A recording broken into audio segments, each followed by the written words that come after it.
Olá, continuo respondendo aqui as perguntas que chegam do Papo de Negócio do Sebrae. E a pergunta que veio aqui é: quais são as ações, do ponto de vista da inovação, que devem ser feitas para que um projeto novo não seja engolido nos momentos de crise econômica, estando este nas etapas iniciais onde o lucro não é um fator determinante? Simplificando um pouco a pergunta, né, quais são as ações, né, que devem ser feitas para você, quando você coloca uma inovação no mercado e esse mercado está passando por um momento de crise econômica e o negócio em si não tem lucro, né? Como é que eu lanço uma ideia inovadora num momento de uma crise econômica que a empresa não tem tanto dinheiro? A pergunta é difícil de ser respondida porque normalmente a inovação em si ela tem um risco muito grande de não dar certo. E quando você lança isso numa situação de crise, é claro que os riscos aumentam porque você não tem só o risco da inovação em si, mas também o risco do mercado, que pode estar passando aí por um problema muito grave. E aí vai muito do tipo de inovação que você está lançando. Se é um tipo de inovação que resolve um problema das pessoas ou da empresa e resolve de um jeito muito melhor do que existe no mercado, mesmo apesar da crise econômica que esteja passando no mercado, se essa solução ela for melhor do que já existe, a chance da inovação dar certo continua sendo grande, apesar da crise econômica, né? Então, com crise ou sem crise, se você resolver um problema de um jeito melhor do que já existe hoje, o sucesso da inovação independe se tem crise econômica ou não. Então, assim, a discussão não é se tem crise econômica ou não, é se essa sua inovação ela resolve um problema de fato. As pessoas entendem que muito rapidamente que o seu produto ou serviço inovador resolve o problema delas e que resolve de um jeito muito melhor do que está sendo resolvido na atualidade. Então, preocupe-se mais com a questão do problema que você resolve e das vantagens que essa inovação traz do que propriamente com relação à crise econômica ou não. Agora, se você lança um produto que, na verdade, ela é um supérfluo, digamos assim, ela resolve um problema, mas não é um problema principal das pessoas e das empresas. Então, nesse momento de crise econômica, muito provavelmente você vai ter muito mais dificuldade, porque você resolve um problema que não é um problema principal, é um problema secundário. Então, nesse caso, vai ter muito mais dificuldade, porque as pessoas elas vão deixar de comprar coisas que são supérfluas para se concentrar naquilo que é essencial, que é o que a gente faz nos momentos de crise. Então, preocupe-se com o problema que você está resolvendo, do que propriamente com a crise econômica. O problema ele tem que ser um problema grande, ele tem que ser um problema principal das pessoas e a sua solução tem que ser mais vantajosa para quem compra. A segunda pergunta é da Simone. Ela pergunta como devemos agir no caso de já termos entrado em um negócio e esse negócio não está indo bem. É uma dúvida constante aí, porque estatisticamente as empresas elas quebram mais nos 5 anos do que permanecem vivas, né? Então aí a gente está falando de entre 50% a 60% das empresas elas quebram nos primeiros 5 anos. Isso quer dizer que a minoria, entre 40% e no máximo 50% das empresas continuam sobrevivendo. Então assim, é natural que as pessoas se perguntem, né? Entrei no negócio, ele não está indo bem, como é que a gente faz nisso? E aí tem algumas reflexões. O negócio ele não está indo bem por quê? O negócio não está indo bem porque não está vendendo, ou se estiver vendendo, não está atingindo o lucro esperado pelo empreendedor. Então, primeira pergunta é não está vendendo bem por quê? E a segunda pergunta é se não está vendendo bem, a empresa pode estar vendendo bem, mas ela pode não estar atingindo o lucro esperado pelo empreendedor. Então, quais são os motivos da empresa não estar vendendo bem?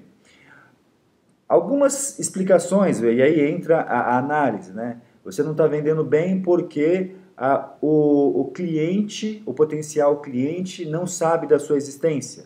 Ou se ele sabe da sua existência, ele não tem interesse pelo seu produto.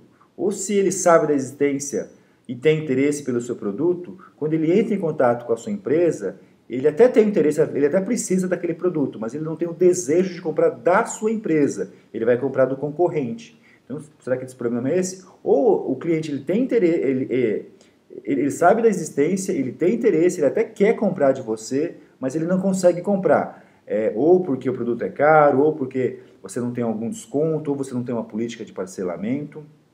Então tem que analisar esses critérios. Primeiro, né, se você não está vendendo bem, será que você está chamando, não está conseguindo chamar a atenção do seu público-alvo? Porque o seu negócio deveria chamar a atenção só das pessoas que formam o seu público-alvo. Você não deveria chamar a atenção das pessoas que não vão comprar, porque isso vai te dar muito trabalho, você vai atender pessoas que não têm interesse, né? Então você deveria chamar a atenção só das pessoas que formam o seu público-alvo. E aí você tem que entender quem é o seu público-alvo.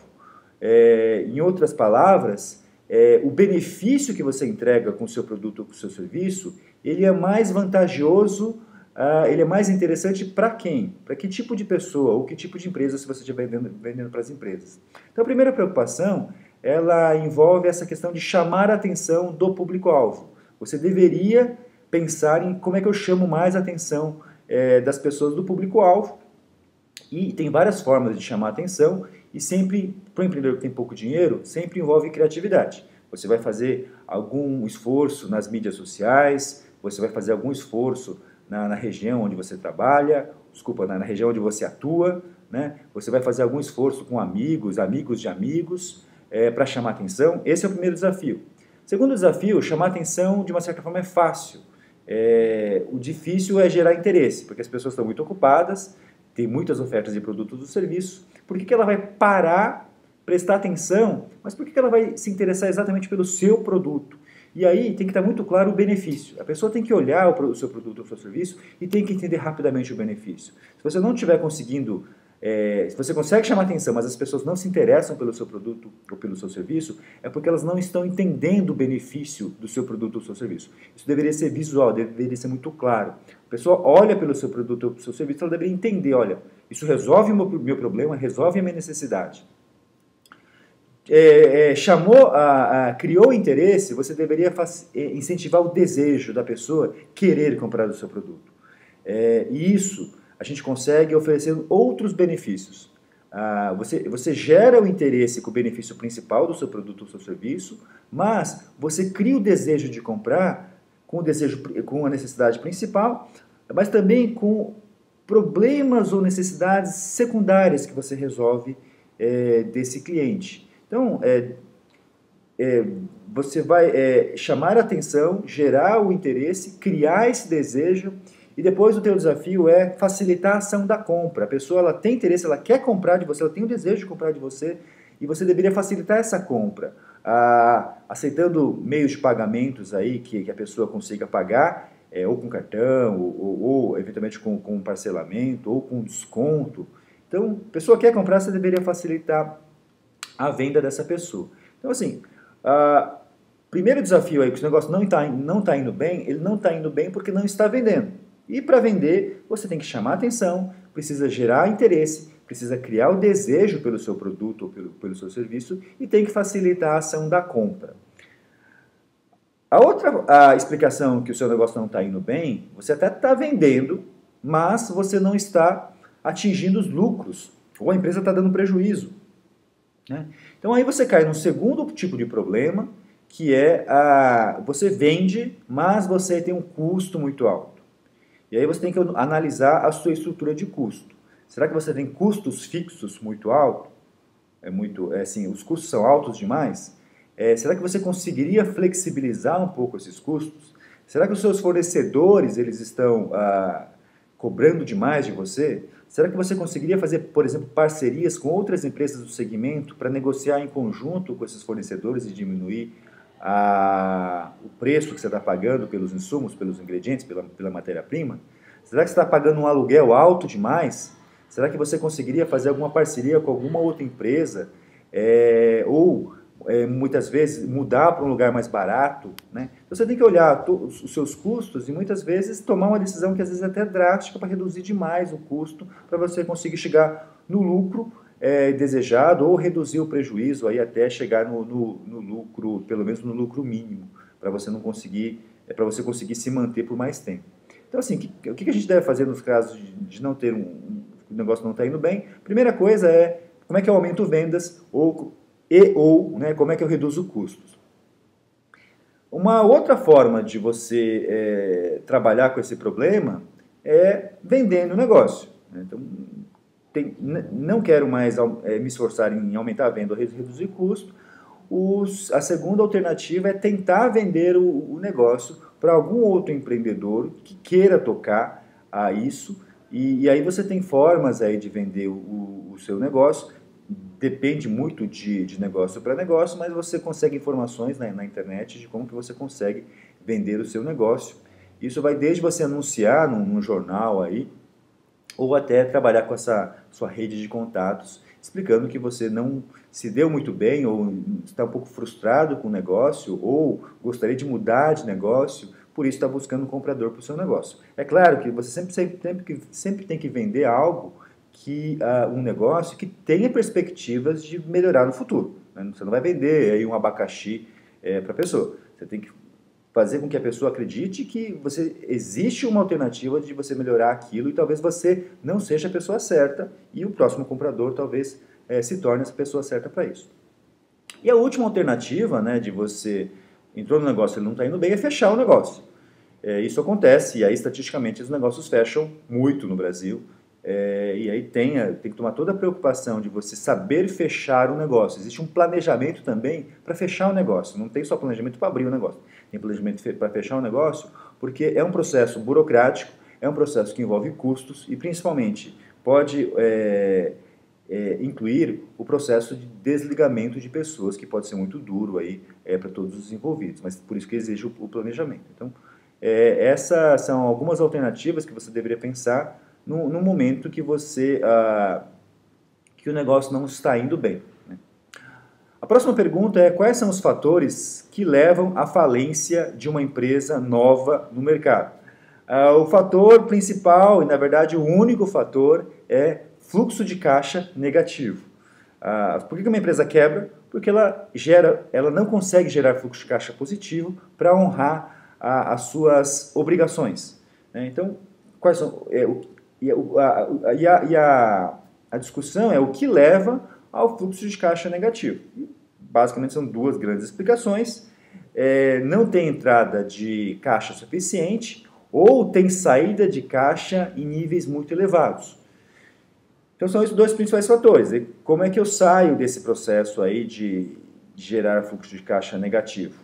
É a coisa mais óbvia. Como é que eu aumento receita? Que eu acabei de explicar na pergunta anterior, né?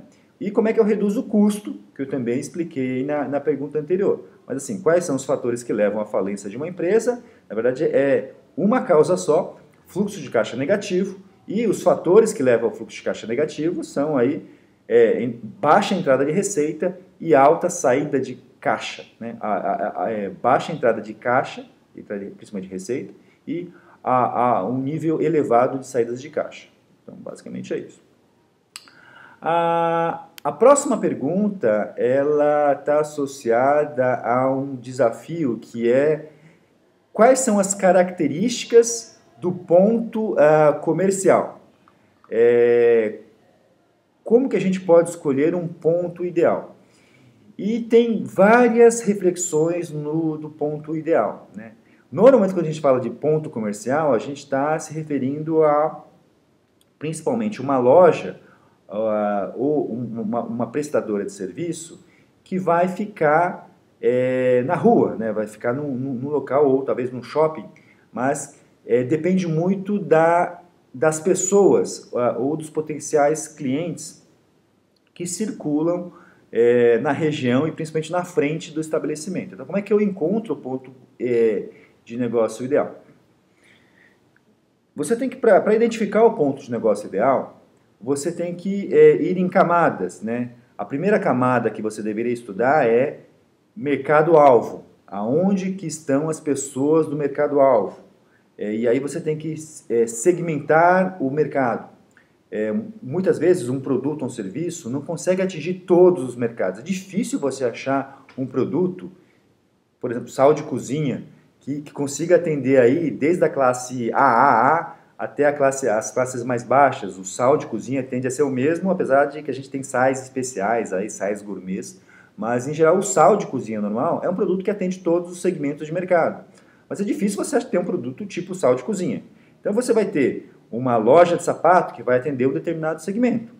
Pode ser um segmento feminino, mas um segmento feminino de mulheres da classe mais alta, daquela classe mais popular. Eu posso ter uma loja de sapatos que vai oferecer só produtos para infantis, uma loja de sapatos que vai oferecer para todos os públicos, uma loja de sapatos de calçados mais esportivos, ou para até um esporte específico. Eu vou abrir uma loja de sapatos ou de tênis, né, só para corrida de rua. Então, normalmente o produto ou serviço ele tende a ter um segmento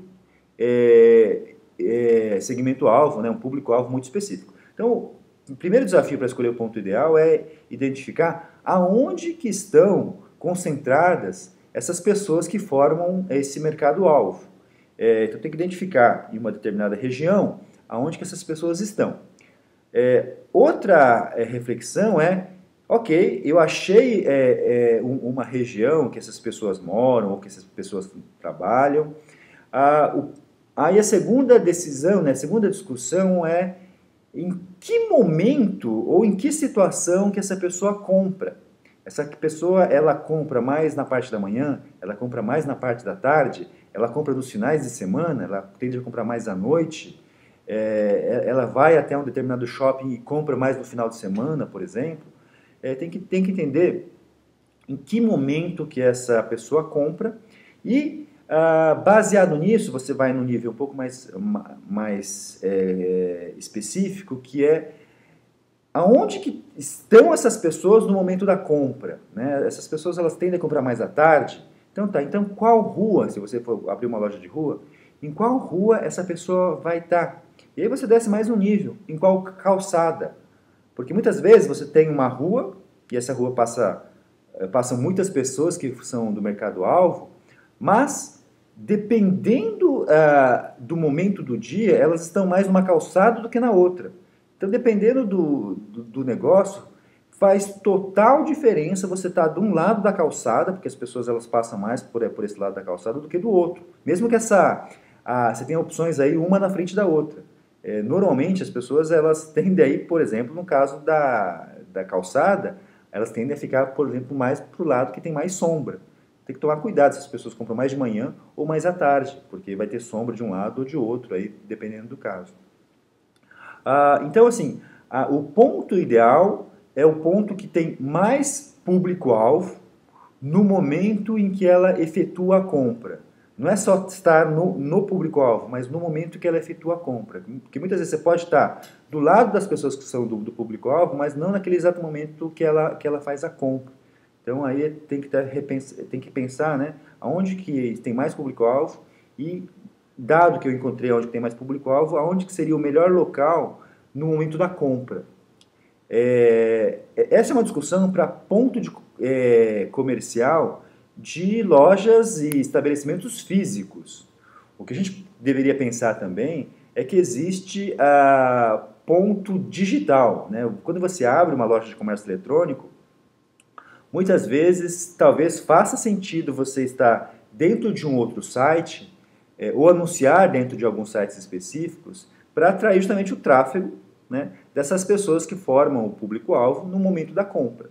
Então é importante que você, quando você pense em abrir, por exemplo, um site de comércio eletrônico, que também faça parcerias aí com portais ou com empresas que atraiam pessoas que formam o seu público-alvo, e aí a pessoa vai estar navegando aí pela internet, mas você vai estar naquele ponto específico, que é um ponto digital. É diferente do ponto físico, tem as mesmas características, mas nesse caso é um ponto digital. E aí o potencial cliente ele vai trombar na sua loja digital, entre aspas, porque ela vai estar navegando e vai ver lá ou um ícone, ou um anúncio, ou um produto seu sendo anunciado e vai se interessar por isso. Então essas são aí as características de um ponto comercial ideal. Por enquanto é isso. Muito obrigado.